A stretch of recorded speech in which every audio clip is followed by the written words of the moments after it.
राजधानी दिल्ली स्थित 27 सफदरगंज महज एक बंगला नहीं है, बल्कि ये वो जगह है जहां एक समय में पूर्व केंद्रीय मंत्री स्वर्गीय माधवराव सिंधिया के साथ साथ पूरा सिंधिया परिवार रहा करता था। सिंधिया परिवार की यादों को संजो कर रखने वाले इस बंगले में अब सिंधिया परिवार की नई पीढ़ी ने दस्तक दे दी है, जहां केंद्रीय मंत्री ज्योतिरादित्य सिंधिया की बंगले में एंट्री हुई है। देखिए खास रिपोर्ट।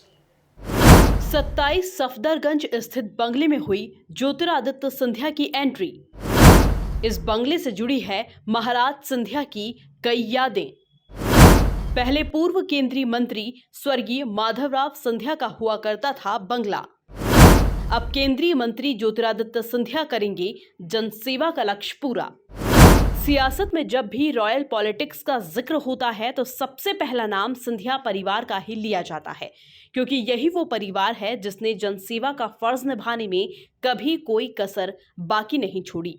वहीं सिंधिया परिवार के सफल सियासत में राजधानी दिल्ली स्थित 27 सफदरगंज के उस बंगले का भी अहम योगदान है, जिसमें एक समय पूर्व केंद्रीय मंत्री स्वर्गीय माधवराव सिंधिया रहा करते थे और इसी बंगले में उनके साथ सिंधिया परिवार के युवराज ज्योतिरादित्य सिंधिया, जो आज देश के केंद्रीय मंत्री हैं, वे भी रहते थे। और यही कारण है कि इस बंगले से ज्योतिरादित्य सिंधिया के साथ साथ पूरे सिंधिया परिवार की कई यादें जुड़ी हुई है, जहां अब एक बार फिर से इस बंगले में केंद्रीय मंत्री ज्योतिरादित्य सिंधिया की एंट्री हो चुकी है।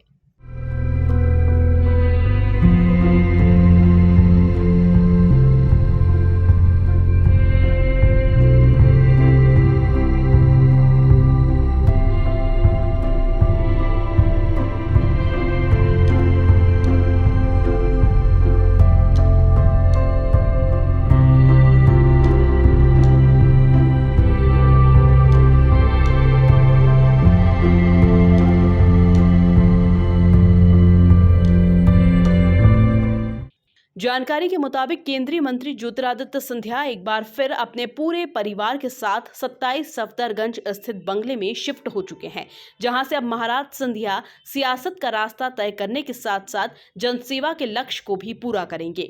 उधर महाराज सिंधिया के इस बंगले में शिफ्ट होते ही इस बंगले से जुड़े नंबरों को भी जनता के साथ साझा किया गया, ताकि यदि आमजन को किसी प्रकार का कोई काम हो तो वे सीधे इन नंबरों पर कॉल कर सहायता ले सकते हैं। कुल मिलाकर देखा जाए तो आखिरकार लंबे वक्त के बाद एक बार फिर से केंद्रीय मंत्री ज्योतिरादित्य सिंधिया की 27 सफदरगंज बंगले में एंट्री हुई है, जहां से उनकी कई यादें जुड़ी हुई हैं। Bureau report, MP news.